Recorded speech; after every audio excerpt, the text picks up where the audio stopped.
Une semaine d'actualité sociopolitique qui se décrypte sur ESAE TV, chers amis internautes.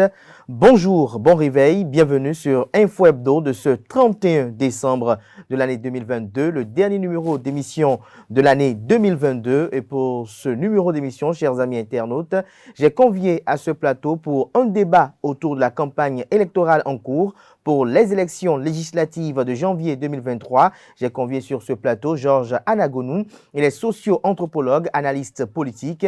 Il est face à Habib Arandessi, président d'honneur du mouvement socialiste révolutionnaire MSR. Avec eux, nous essaierons de décortiquer la campagne électorale qui est en cours, qui a démarré depuis le 23 décembre dernier. Nous essaierons d'apprécier les commentaires des uns et des autres, notamment sur la gouvernance du président Patrice Talon, sur les cas Aïvor et Rekia Madougou. Nous parlerons également des différentes ambitions des potentiels candidats, des potentiels parlementaires, j'allais dire, pour la législature, la 9e législature, celle qui s'annonce pour le scrutin du 8 janvier 2023. Avant de retrouver les invités pour des analyses contradictoires, chers amis internautes, je vous invite à suivre ce spot publicitaire de l'École supérieure d'administration, d'économie, de journalisme et des métiers de l'audiovisuel ESAE, un spot publicitaire qui vous présente les offres de réduction de scolarité pour la rentrée universitaire 2022-2023 et les différentes filières disponibles, notamment à Cotonou, à Abomey-Calavi et Parakou.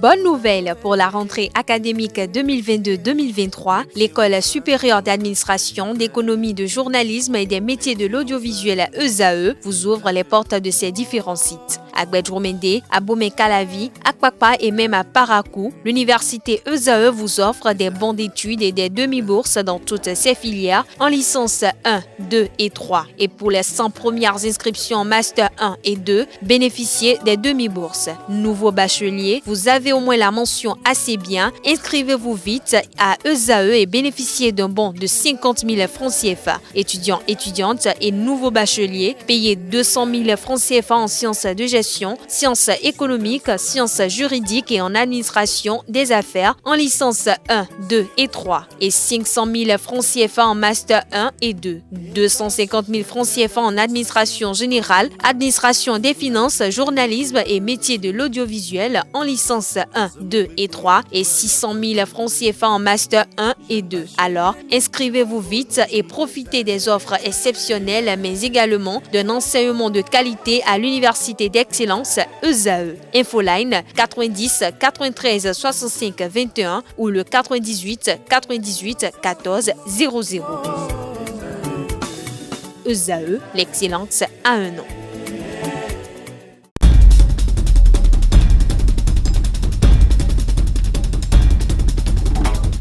Le décryptage, comme je l'annonçais à l'entame de cette émission, se fera avec Habib Arandessi. Bonjour. Bonjour Kader, bonjour Monsieur Georges et bonjour aux internautes. Anagonou Georges, bonjour. Bonjour Kader, bonjour aux auditeurs, aux internautes, qui vous suivent. Bonjour à tous vos amis. Je voudrais aussi souhaiter meilleures fêtes de fin d'année pour les auditeurs. Et je ne sais pas si j'avais la chance de faire la première pour cette année pour vous. C'est un honneur de venir faire la dernière. Comme ça, je suis au début à la fin. L'espérance est de vous revoir encore l'année prochaine pour le même exercice. Ça, je ne prends pas l'engagement. Merci mais bon, également. Même vœu également pour Habib Arandessi. Nous allons nous retrouver encore à de pareils moments l'année prochaine dans de meilleures conditions et avec une parfaite santé, tout à fait. Habib Arandessi, vous êtes friand de l'actualité politique au pays. Vous suivez la campagne électorale qui a démarré depuis le 23 décembre dernier. De façon globale et sommaire, qu'est-ce que vous avez noté au cours de cette campagne électorale-là, jusque-là, aujourd'hui, jusqu'à ce samedi matin? Alors, j'observe de très beaux moments, de campagne. Je vois eh bien, tous les partis politiques s'activer pour inviter le peuple béninois, bien sûr à travers leurs discours, pour inviter le peuple béninois à voter pour eux. Et c'est toujours ce que nous avons, c'est ce que nous avons toujours demandé, que les élections soient des moments de fête. Et quand des idées s'affrontent, c'est toujours agréable. Donc, de façon globale, je pense que tous les partis politiques en lice pour ces élections législatives sont actifs et sont sur le terrain. Ils sont actifs et ils sont sur le terrain. Est-ce que le constat est le même à votre niveau, Georges Anagounou? Merci, mais je devrais dire quelque chose. Il y a eu un moment où j'ai eu des inquiétudes par rapport à Habib. Depuis qu'il a recouvert la liberté, on ne s'est pas vu sur un plateau. Donc, je voudrais lui dire félicitations en matière de lutte. Lorsque vous savez que vous avez une logique et que vous poursuivez tout le temps, vous pouvez s'attendre à tout. C'est aussi ça le militantisme. Et donc, je te tire le chapeau et dire aussi merci à la justice qui avait pensé que cette fois-ci, il ne fallait pas que tu dures trop en prison. Ceci dit, par rapport à la campagne, c'est vrai, comme il a dit, c'est ce que nous voulions. C'est ce que nous voulions. Moi, je veux dire, une campagne est une campagne. Une campagne électorale est une campagne parce que chacun devra prêcher pour sa chapelle. Est-ce que vous aussi, vous avez noté le fait que tous les partis politiques en lice vous ne soyez pas pressé. J'y viens, je ne soyez pas pressé.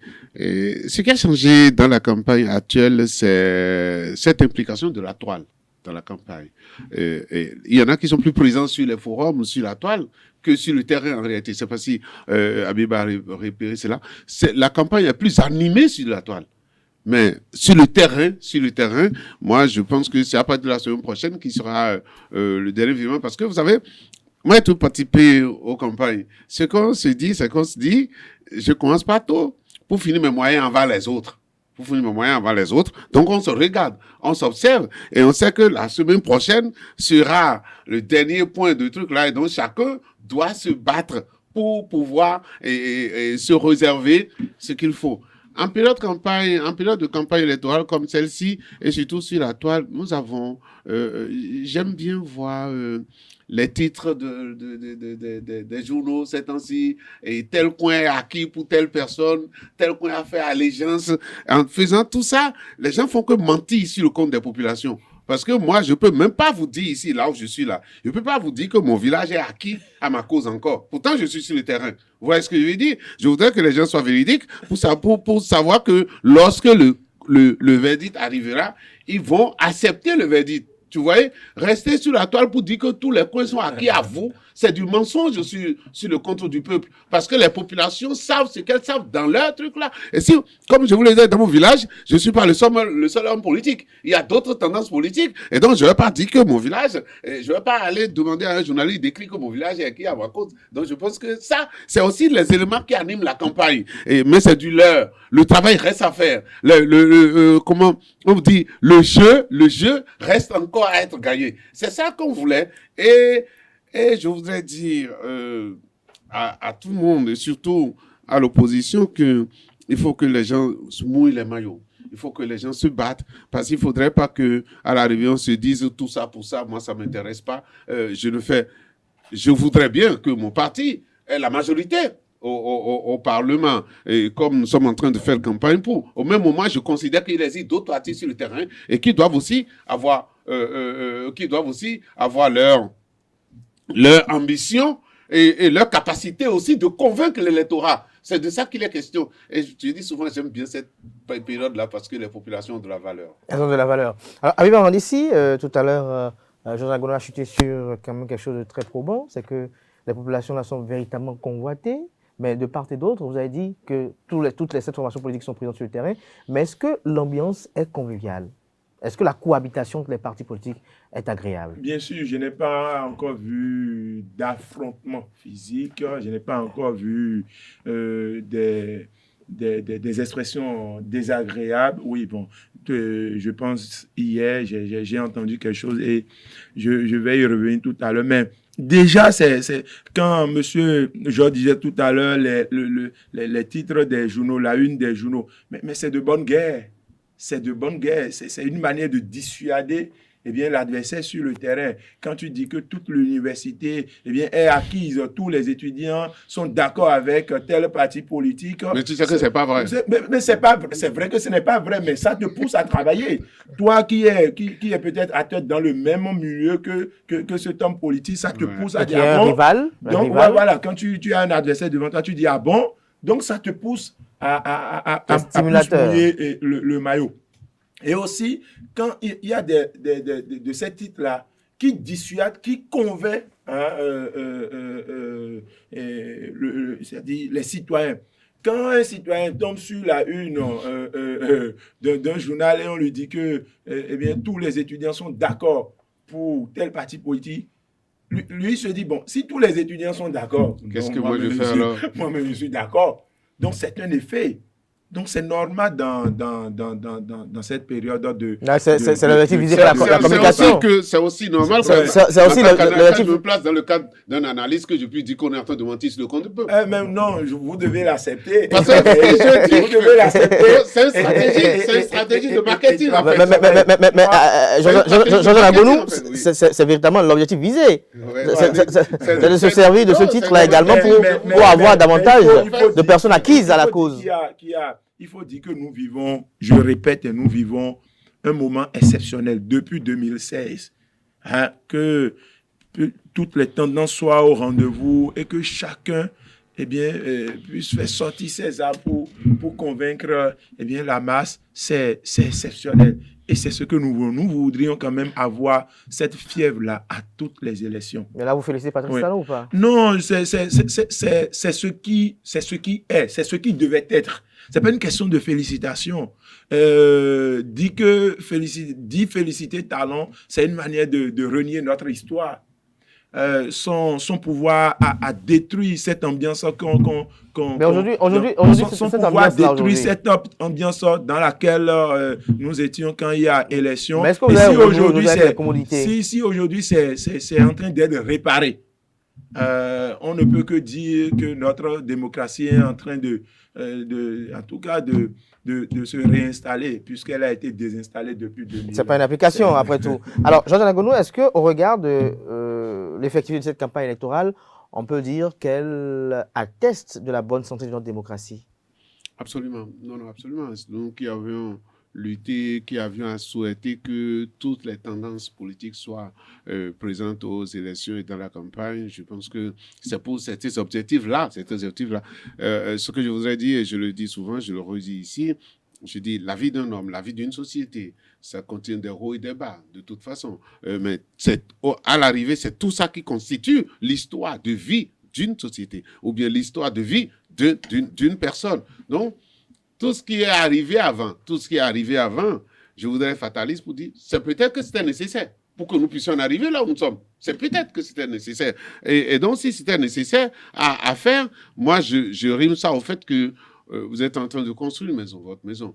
Et à un moment donné, vous avez construit, vous avez remarqué qu'il y a eu des erreurs. Vous avez décidé de reprendre une partie de la maison et de partir pour être sûr qu'à l'arrivée, vous auriez construit une telle belle maison. Vous savez, nous avions des difficultés dans notre démocratie quand nous sommes partis. Et nous avions vu que, par moment, nous devons nous arrêter pour voir là où nous allions. Vous reconnaissez que avant 2016, qu'il y avait quand même des dérives dans notre démocratie. Vous reconnaissez cela, surtout sur le plan économique, certains pensaient que c'était à eux seuls de se remplir les poches. Vous voyez des maisons sorties sans savoir d'où est-ce que la personne a sorti ses richesses, quel travail la personne a pu faire. Aujourd'hui, je pense que c'est corrigé un peu. Aujourd'hui, vous pouvez même pas sortir ces trucs-là sans que le fisc vous pose de questions. Ça, c'est une bonne chose. Ça aussi, ça permet à la démocratie de prospérer lorsque nous savons que la justice règne. Parce que la démocratie aussi, c'est une question de justice. Et la justice sociale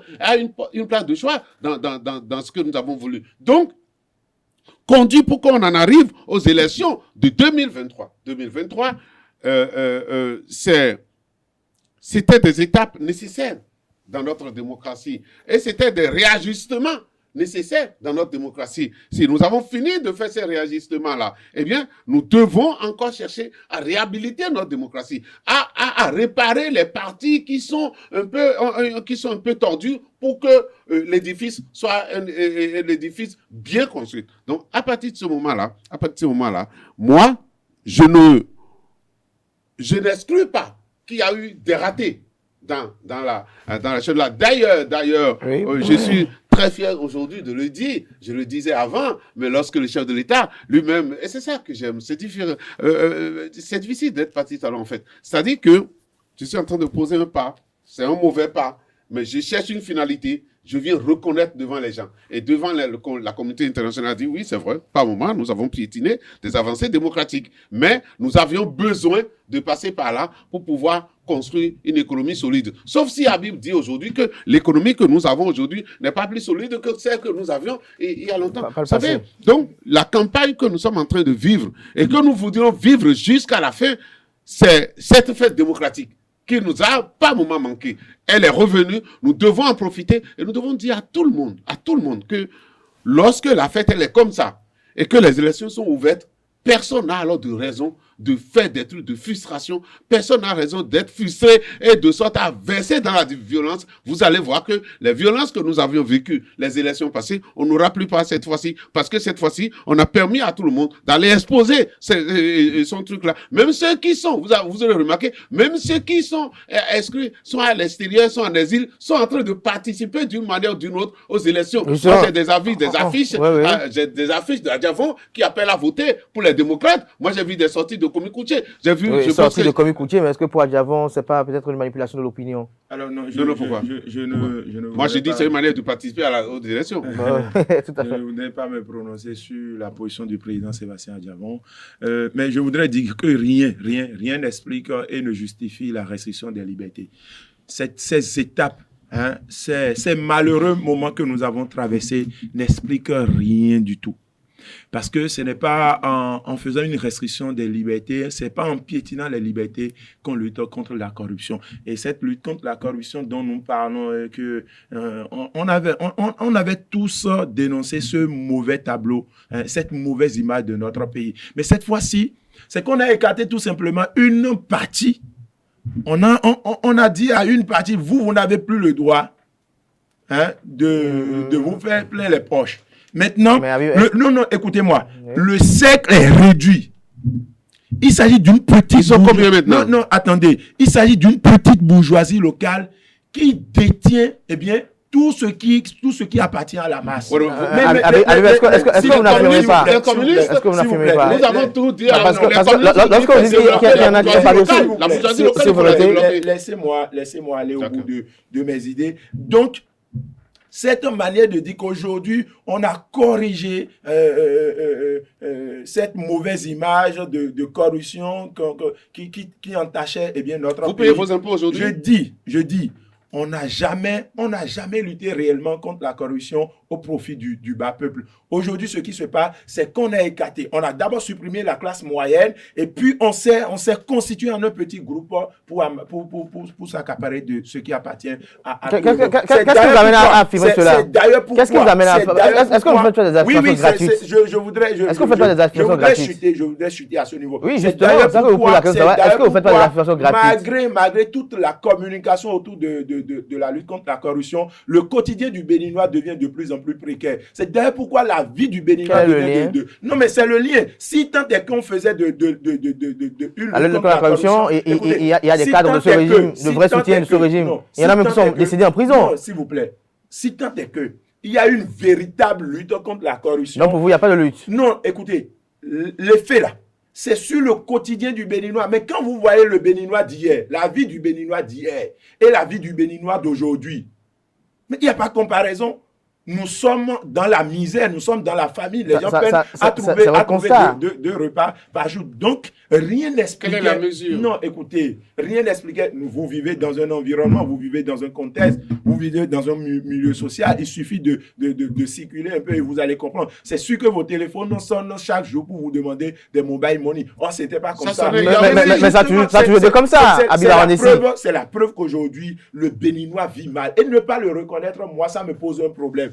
Tout est devenu cher dans notre pays aujourd'hui. Si tant est que nous avons une bonne santé économique, quand vous posez la question aux Béninois, vous devez le sentir. Sur le plan de la santé, c'est du n'importe quoi, c'est du désordre total. Sur le plan des libertés, c'est du n'importe quoi. Le régime a échoué un peu partout. Ça, c'est votre... À part les rues qui ont été tracées, puisque nous savons que le Béninois est dans l'émotion, on trace quelques rues, on fait des lampadaires, et puis tout le monde crie, talon Patrice travaille. Et il a compris, il sait comment le Béninois réfléchit. Mais en bas, ce qui se passe est dangereux. Regardez le cas des enseignants. Tous les secteurs aujourd'hui dans notre pays, rien ne bouge. Disons-nous la vérité. Ça, c'est votre opinion. Non, écoutez, je voudrais finir pour dire, en 2023, il faut que c'est-à-dire le capital humain là, soit considéré. Il faut que l'homme, la personne humaine là, soit considérée, parce que la Constitution dit que la personne humaine, elle est sacrée. Et quand on fait tout, et on ne permet pas aux gens de vivre réellement dans leur pays. Qu'est-ce que vous voulez? Qu'est-ce que vous voulez réellement? Dans leur pays. Qu'est-ce que vous voulez réellement, vous? Ce n'est pas bien. Les opérateurs économiques, vous avez des entreprises, non? Les opérateurs économiques aujourd'hui, permettez-leur de parler, tendez-leur vos micros, vous allez entendre. Tendez vos micros à tous les secteurs au Bénin et vous allez les écouter. Ceux qui travaillent dans l'administration publique, quelle est leur situation aujourd'hui? Les policiers républicains, ils ont des statuts. Non, mais non, écoutez, ils ont des statuts. Ils n'ont pas de statut. Et c'est dommage. Je voudrais revenir rapidement sur la campagne électorale pour dire c'est des moments d'éducation. C'est des moments d'éducation. Les périodes de campagne doivent permettre aux acteurs politiques d'éduquer le peuple. Est-ce que vous avez écouté certains? Mais malheureusement, ce qui se passe, c'est qu'on plonge encore le peuple dans le noir. C'est-à-dire, on crée une situation d'illusion et de confusion totale au niveau du bas peuple. Quand un député dit qu'il ne faut pas voter pour les autres, qui ne sont pas d'accord avec le pouvoir, qu'il faut voter pour quelqu'un qui peut parler dans les oreilles du président de la République, c'est une méconnaissance de la Constitution. En cette période, le peuple béninois, le citoyen béninois doit savoir le rôle d'un député. Quel est le rôle d'un député? Quel rapport le député a avec parler dans les oreilles d'un président de la République? Donc le discours, malheureusement, sur le terrain, au niveau de nos amis de la mouvance, ce discours n'est pas bien. Et ça plonge le peuple encore et encore dans la confusion. Et nous voulons un peuple quand même aguerri, nous voulons un peuple qui comprend, qui sait le rôle d'un député, qui sait comment quelle est son importance dans l'élection d'un député. Mais malheureusement, ce n'est pas ça. Je voudrais que cela soit corrigé. En tout cas, nous, on fait ce qu'on doit faire pour que les gens puissent comprendre le rôle d'un député. Et là où ceux-là qui ont été nommés en 2019, là où ils n'ont pas joué leur rôle. Jean-Jacques Agoudou, je me retourne tout à l'heure par rapport au propos de Gabriel Arnessi. J'ai vu que vous voulez réagir un instant. Est-ce que selon vous, le Bénin vit mal? Selon vous, ça ne va pas du tout dans tous les secteurs? Est-ce que vous partagez le constat qu'il fait? Non, au fait, vous savez, Habib représente un courant, Habib représente une génération, oui, un courant de pensée. Et ce que j'aime souvent, c'est que quand vous lui parlez après, il comprend. Et je vais essayer de le faire. Et lorsque vous avez un régime qui travaille pour que... J'aurais pas voulu, vous savez, en position d'analyste, j'aime pas faire l'éloge, mais seulement nous prenons les faits, nous les analysons. Est-ce que vous pensez qu'un régime qui a fait en sorte que aujourd'hui, je ne sais pas, près 70% des élèves sont maintenus, des écoliers sont maintenus dans l'école par rapport aux cantines scolaires, vous pensez que ce régime ne lutte pas contre le chômage, ce régime ne lutte pas contre la pauvreté? Je ne sais pas si... Non, voilà, on va voir ça ensemble. Ouais. On ne sait pas parce qu'on est... c'est pas parce qu'on est opposant qu'on ne regarde pas les choses. Mais quand une loi sur l'embauche est votée dans une république où désormais le patron devient plus en plus... Habib, tu as parlé de façon générale. Je voudrais juste comprendre des éléments. Vous avez pris un cas. Il y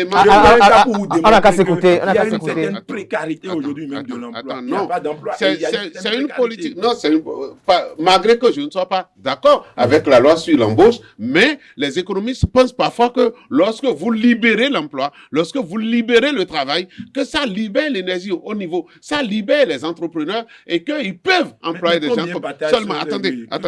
C'est de l'esclavage tout simplement. Non, Habib, j'ai essayé de suivre pour que je puisse te laisser y aller pour te revenir là-dessus. Non, c'est-à-dire que c'est une option économique, la loi sur l'embauche. Je ne suis pas d'accord avec elle, mais c'est une option. Parce que le régime en place a pensé qu'en libéralisant comme ça, qu'on peut permettre aux opérateurs économiques de recruter sans contrainte, sans réfléchir, sans avoir une peur du lendemain où l'économie ne lui permettra plus de supporter cet employé et qui sera contraint de payer des trucs. C'est cela, peut-être. En tout cas, moi, pour la lutte sociale, je n'aurais pas été d'accord. Mais évoluer dans l'argumentaire. Je vous parlais de cantine à l'école tout à l'heure pour vous dire, est-ce qu'un gouvernement qui travaille pour ça, on va dire que ce gouvernement ne travaille pas pour l'emploi. Lorsque vous prenez l'achat. Je pense que c'est ce qui permet de faire l'assurance maladie. Pour le renforcement du capital humain large. Non, vous pouvez dire plusieurs personnes n'ont pas ça. Moi, j'aurais été gouvernement que j'aurais beaucoup réfléchi. Vous savez pourquoi? Parce qu'en Europe, on a tous les instruments qu'il faut pour déterminer quelles sont les conditions sociales d'un individu. Parce que l'assurance de cette manière-là, c'est qu'il faut déterminer les conditions de l'individu, les conditions sociales, pour savoir est-ce que celui-ci, jusqu'à quel niveau il peut payer ses soins et ne pas payer. Mais lorsque le gouvernement a voulu se lancer dedans, moi, j'ai tiqué un instant pour dire, ça va coûter beaucoup d'argent au gouvernement, d'accord. Je ne sais pas si, d'ailleurs, vous êtes à Cotonou, mais ça se fait aussi à Cotonou. Vous avez suivi le projet par rapport à l'électricité et à l'abonnement. C'est que le gouvernement a développé ces temps-ci où je pense, je ne sais plus, mais vous dépensez peut-être à peine 20-25 000 francs pour avoir un compteur électrique chez vous. C'est le gouvernement qui a... Ce gouvernement-là, si vous dites qu'il ne pose pas des actes sociaux, moi, je ne sais pas. Alors, le gouvernement qui a développé comment on appelle, l'augmentation de salaire ces temps-ci. On va juste, sauf si vous dites que ce que le gouvernement dit est faux. Lorsqu'on dit celui qui se retrouve à 98 000 va se retrouver à plus de 150 000 francs comme salaire, vous pensez que le gouvernement ne fait pas du social? Moi, je ne sais pas ce qu'on appelle ça. Et le gouvernement est allé penser à une justice sociale qui peut peut-être aller contre le développement des compétences. Moi, je le dis. C'est-à-dire, ceux qui gagnent les hauts salaires, c'est ceux qui ont de hautes compétences aussi. Mais non, si on leur fait que... Pas forcément. Non. C'est la hiérarchisation sociale de l'administration, c'est celle-là. Non, je vous dis, la hiérarchisation de l'administration, c'est celle-là. D'accord? Vous gagnez selon votre compétence, la compétence étant liée au diplôme. Dans ce cadre-là, vous gagnez. Mais ce que le gouvernement a fait, le gouvernement pensait que ceux qui sont bas sont très pauvres et qu'il faut aller commencer par cette catégorie sociale pour monter. Ça fait que, ceux qui sont les professeurs d'université qui n'ont eu que 3%, en matière de relèvement, où les 50 000 ne sont retrouvés que 10 000, on leur demande simplement de faire en sorte que ceux qui sont plus bas puissent aussi vivre un peu. Vous pensez que ce gouvernement n'est pas social? Le gouvernement qui a fait cela, a fait développer la zone industrielle de Gros-Gibé. Sauf si vous n'êtes pas allé. Moi, je suis allé. Je suis resté devant l'entrée. Si vous pouvez rester à l'entrée à 7 heures, vous allez voir un monde fou qui rentre là pour aller travailler. Le gouvernement dit qu'ils sont plus de 3 000 déjà. Vous pensez que ce gouvernement ne fait pas de social? Moi, en matière de gouvernance et en matière de tendance politique, c'est qu'on se dit, moi aussi, je pourrais être là demain. Nous y sommes là. Pendant la campagne, je pourrais être là demain. Qu'est-ce que je peux faire? C'est pourquoi tout à l'heure, vous posez la question. Qu'est-ce que vous voulez? Non, c'est pas ça. Qu'est-ce que vous proposez, en fait? Déjà, ce qui ne va pas, il faut avoir le courage de le dire. Oui. Il faut avoir le courage de dire. Et ceux qui sont là vont vous dire, c'est ce que nous, on a pu faire. Et que quand vous allez venir, vous allez faire mieux. Mais écoutez. Tu refuses? Non, le fait de soulever les étudiants, ils sont mal payés aujourd'hui? D'abord, non, les étudiants ne sont pas payés. Quand on me dit que les étudiants... Pas. Non, les étudiants ne sont pas payés parce il n'y a plus les bourses universitaires. Depuis 2017, il y a un décret qui quotarise les allocations universitaires. Et vous savez comment les allocations sont octroyées aujourd'hui à l'université. Il suffit de circuler pour comprendre ce que je dis. Non, vous savez, non. Vous savez. Comment? Dites ça aux auditeurs. Vous savez. C'est comment c'est donné aujourd'hui? Aujourd'hui, c'est la médiocrité qui est encouragée à l'université.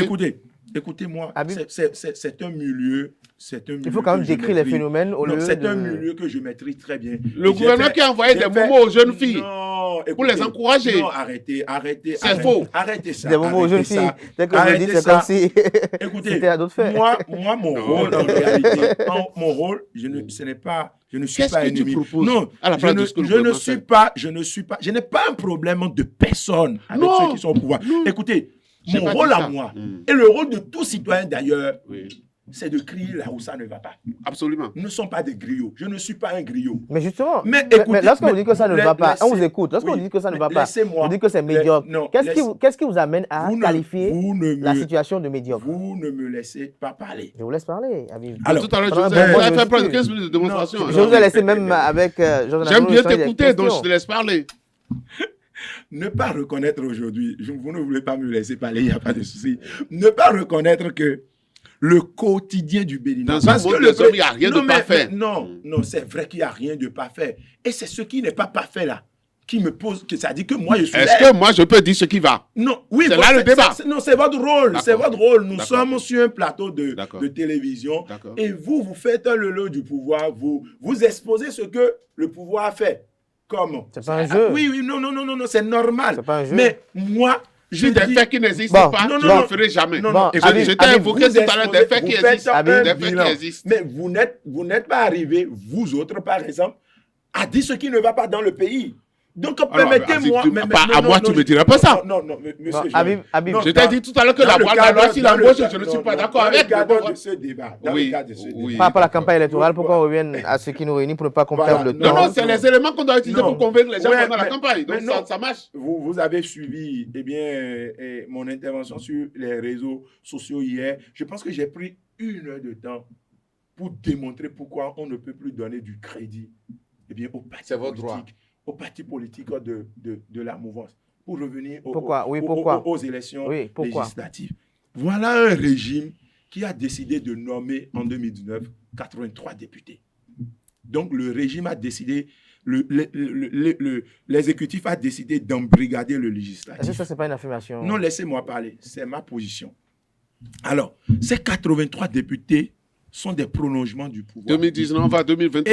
Et vous voyez, durant tout le mandat, oui, c'est pour que le peuple comprenne, pour que les gens comprennent pourquoi on ne doit pas donner du crédit à ces partis de la mouvance. Il faut comprendre déjà comment le Parlement a fonctionné. Lorsqu'ils ont embrigadé le Parlement, lorsqu'ils ont volé les 83 députés, le Parlement a joué son rôle, le rôle de voter des lois. Ce rôle de voter ils ont voté plusieurs lois. Non, vous avez vu les lois. Ils ont été très productifs en vote de loi. On ne va pas dire qu'ils n'ont pas voté de loi. Ils ont voté d'abord des lois chrysogènes. Mais là, ils ont quand même voté des lois. Non. C'est vous qui l'avez qualifié. On ne vote pas des lois en réalité. Tu parles de la qualité des lois. Non. On ne vote pas des lois. On peut discuter la qualité des lois. Mais on ne peut pas leur reprocher de n'avoir voté les lois. Une mauvaise loi n'est pas une loi. D'accord. Une mauvaise loi n'est pas une loi chez moi. Ils ont voté, écoutez-moi. Mais la norme, c'est une loi. Ils ont voté des lois chrysogènes.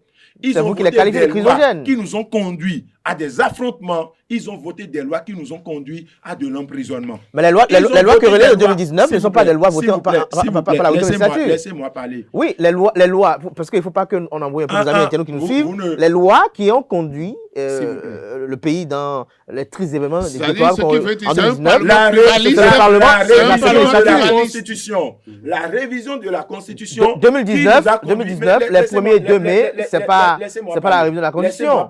Oui, justement, je vous rappelle. Même 2019, la loi qui a été votée au Parlement ne posait pas de problème. Ça ne posait aucun problème. Il a fallu qu'on vienne à la Cour constitutionnelle pour que le problème commence. Nous avons été acteurs, nous avons été témoins de tout ce qui s'est passé. Mais en 2021, la révision de la Constitution a conduit à quoi? A conduit à cette histoire de parrainage. Et qui a conduit des candidats comme les Ricky Amadougou, les Joël Aïvo en prison. Toutes les lois que ces députés prolongement du pouvoir ont votées, quelles sont les conséquences de ces lois? La loi sur l'embauche, ça a rendu précaire aujourd'hui l'emploi. La loi sur l'avortement, vous pensez que nous pouvons voter des lois sans regarder un peu, sans puiser un peu dans notre culture, dans notre tradition? Mais ils ont joué quel rôle? Le deuxième rôle principal du Parlement, c'est de contrôler l'action du gouvernement. Quand un député constate quelque chose qui n'est pas bien, on interpelle le gouvernement. Mais ils ont contrôlé l'action de quel gouvernement? Ces députés de 2019. Non, écoutez, ces députés de 2019 ont été contrôlés par l'exécutif. Et toutes les lois sont votées à main levée. Vous avez vu ça où? Dans quel monde? Dans quel pays? Ça n'existe pas. Même chez Dieu, on ne peut pas accepter tout à main levée. Il y a eu Satan qui est né pour faire la contradiction. Pour dire quoi?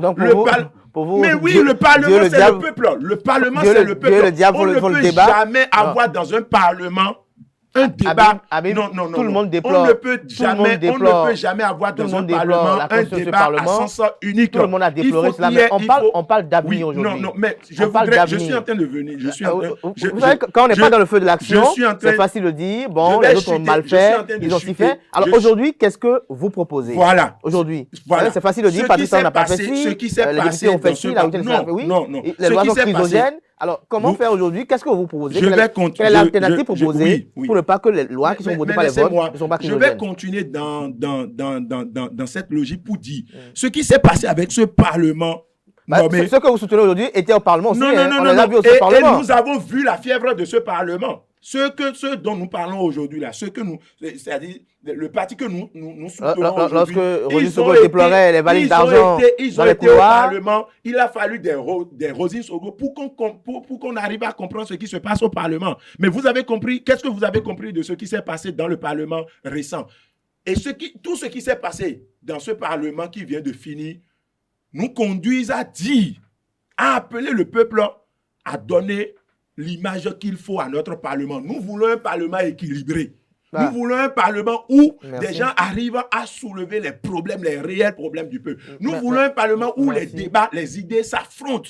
Et celles qui sont justes et qui s'imposent et font face Georges Anagoulou, si vous permettez, si nous ne le faisons pas, j'ai une question. On ne peut, si nous ne le faisons pas, nous allons plonger encore ce peuple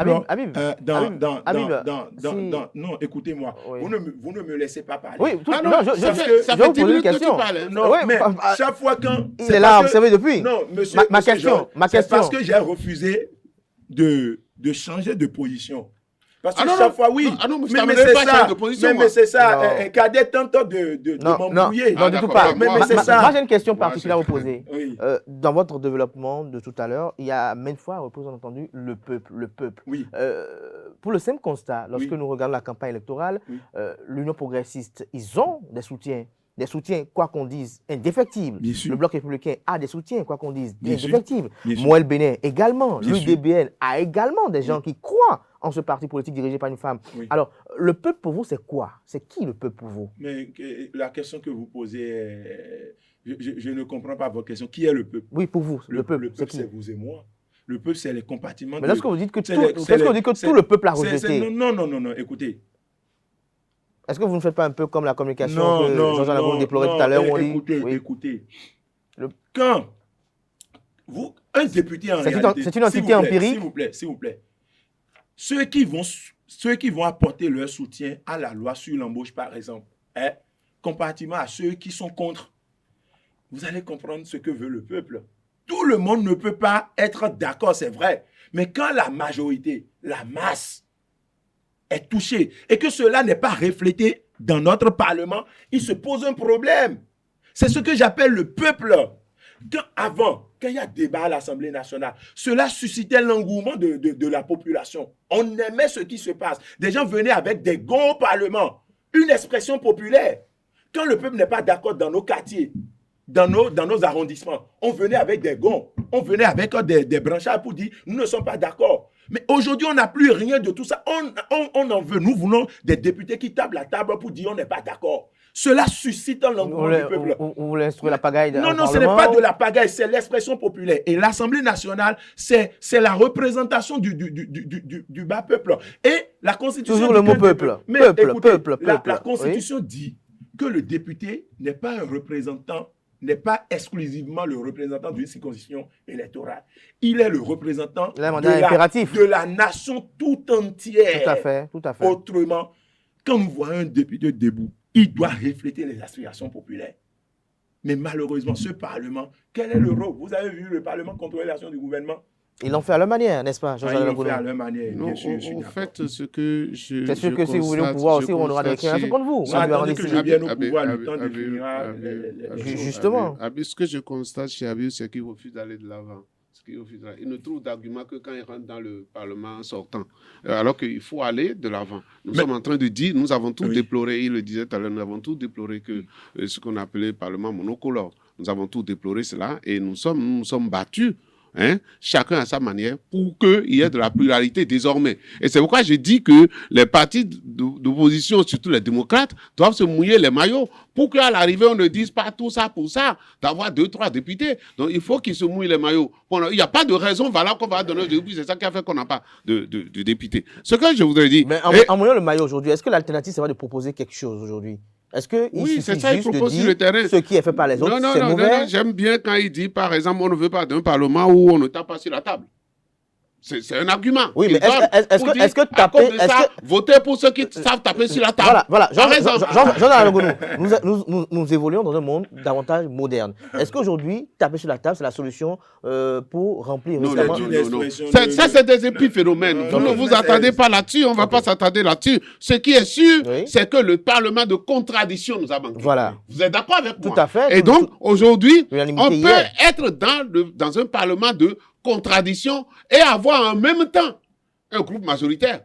Et que le groupe majoritaire dicte sa loi. Oui. C'est pourquoi certains disent, même si on envoie d'autres au Parlement, si la mouvance continue de détenir la majorité, la mouvance va faire sa politique. Ouais. Vous êtes d'accord? Ce qu'il y a, ce que vous ne devez pas nous refuser, si vous vous attardez sur le Parlement sortant, c'est que vous permettez aussi à ceux qui sont autour du chef de l'État de vanter les mérites de son action sur le terrain. Ça ne vous gênerait pas.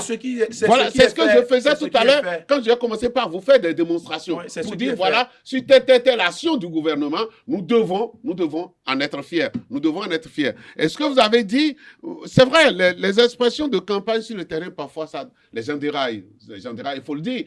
Moi, je ne permets pas à ceux qui disent voter pour ceux qui savent parler dans les oreilles du chef de l'État. En tout cas, nous, au Bloc républicain, on ne dit pas ça. On ne dit pas ça parce que ce n'est pas ce qu'il y a. Le chef de l'État, il est là pour écouter tout le monde, pour écouter tout le peuple. Donc, ne dites pas, c'est nous qui sommes les partis politiques autour de lui, il n'y a que nous qui puissions lui parler. J'ai entendu même de grandes personnes dire des choses comme ça, à mon avis, il faut sortir de ça. Il faut sortir de ça. Et ce qui est normal, c'est qu'il faut dire, il faut démontrer par les actions réussies par le chef de l'État, il faut passer par ces actions pour parler aujourd'hui. Parce que, vous savez, aujourd'hui, on fait les choses beaucoup plus techniquement. Et l'argumentation, c'était de dire, d'accord, oui, nous venons de faire augmentation de salaire.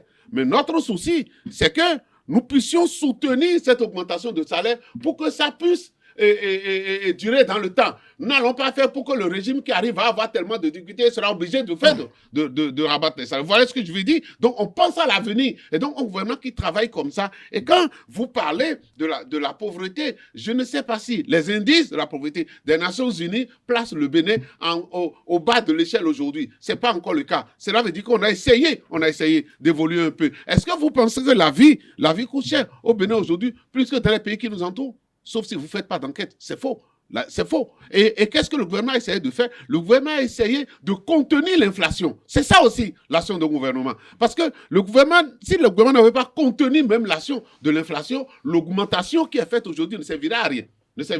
Donc le gouvernement a agi sur les prix, a subventionné certains produits pour pouvoir contenir l'inflation. C'est un effort louable. Vous voyez ce que je veux dire? Maintenant, si le peuple béninois trouve que ce n'est pas suffisant ça, et que le peuple béninois pense qu'il faut donner une autre majorité au Parlement, c'est de bonne guerre et c'est de la démocratie. Moi, j'ai d'ailleurs dit quelque chose. J'ai dit, le président Talon, il dit il est un compétiteur né. D'accord? Le compétiteur, non, vous allez m'écouter, vous allez être fiers.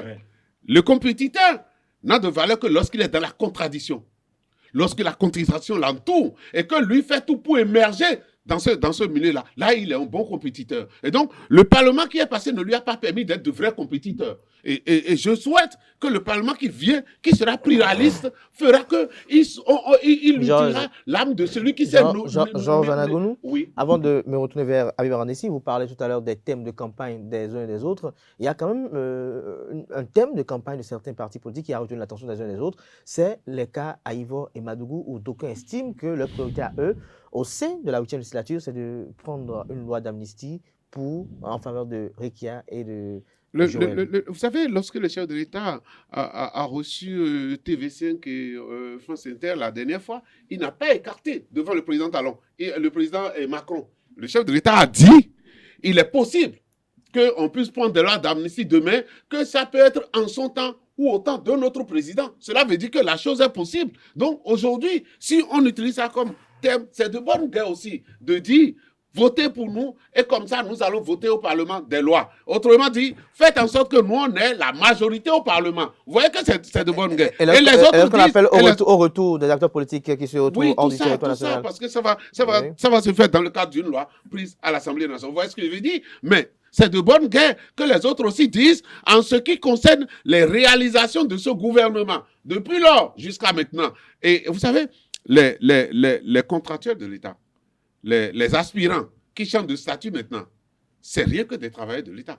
C'est rien que des gens embauchés, même si ce n'est pas en CDI. Ça aussi, c'est un effort du gouvernement. C'est parce qu'il y avait de manque de ces enseignements, de ces enseignants-là, dans le système éducatif, que le gouvernement a pris cette initiative-là. Moi, je pense qu'un gouvernement qui se permet de prendre ce genre d'initiative, de poser... Parce que j'avais dit, hein, lorsque le chef de l'État avait fait son discours, avait dit que le mandat sera hautement social.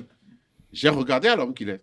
J'ai regardé le système politique. Qui peut l'animer? Un libéral de cette manière, de cet acabit-là, dit que je vais faire un mandat hautement social.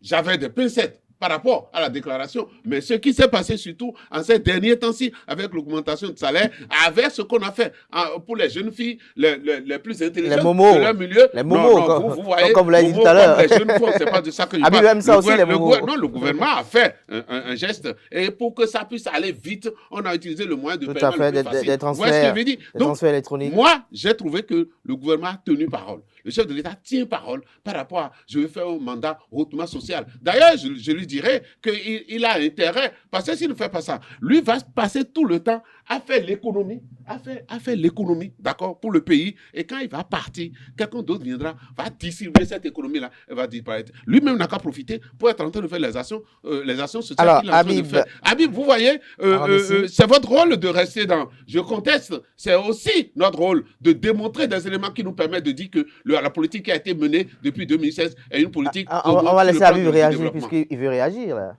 Non, mais non, je dirais... monsieur Jean disait que je ne voudrais pas évoluer. Non. Si on ne peut, en tout cas au niveau de l'opposition, il est impossible de convaincre ce peuple aujourd'hui sans décrire, sans dénoncer ce que ce peuple a vécu. C'est-à-dire dans un passé très récent. Parce que le rôle du Parlement, nous sommes dans le cadre du Parlement. Nous sommes dans le cadre d'une élection législative. Oui. Et cette élection... c'est-à-dire, on nous a arraché cette élection. On a arraché au peuple la possibilité d'envoyer ses représentants à l'Assemblée. Elle est là aujourd'hui. Oui, mais c'est ce que je dis. Quand cette possibilité a été arrachée au peuple, quelle a été l'image de ce Parlement? C'est ça. Et c'est cette image que nous devrions quand même corriger au cours de ces prochaines élections, c'est-à-dire le 8 prochain, en allant voter pour les députés, en tout cas pour les candidats, du parti de l'opposition, du seul parti politique de l'opposition, les démocrates. Non, pourquoi vous estimez que c'est le seul? Il y a d'autres formations politiques qui sont dans le cadre de l'opposition. Peut-être que c'est la façon de s'opposer à Patrice Talon qui est différente. C'est votre avis. Non, c'est pas mon avis. Vous suivez ces partis politiques. Vous suivez FCBE, vous suivez MPL, vous suivez... Ils n'ont pas autre langage. Je suis un soutien du parti Les Démocrates et j'estime que c'est le seul parti politique d'opposition. Donc, vous pouvez avoir d'autres partis politiques d'opposition. Non, c'est pas moi qui ai des partis d'opposition. Comme d'autres aussi estiment, par exemple, que les démocrates, ce sont les frustrés de Talon. Ce faisant, si nous arrivons à le faire, vous n'allez plus vous réveiller un beau matin et voir que des lois scélérates et chrysogènes ont été votées nuitamment. Et nous avons un projet bien défini, des lois, ça circule aujourd'hui sur presque tous les forats. Vous ne pouvez pas nous dire qu'au niveau des démocrates, il n'y a pas un projet qui est un projet de loi, des propositions de loi qui sont vendues à la population. Vous le savez très bien. Tout comme les autres formations politiques. Non, oui. Même celles que vous refusez de l'opposition aussi, elles ont des propositions de loi, des projets de loi. A la possibilité de confier. D'ailleurs, je répète les mots du président de la République, Patrice Talon, quand il n'était pas encore président. Il dit que ce n'est pas bien de donner une majorité à un président. Je pense qu'il a dit Souyaï.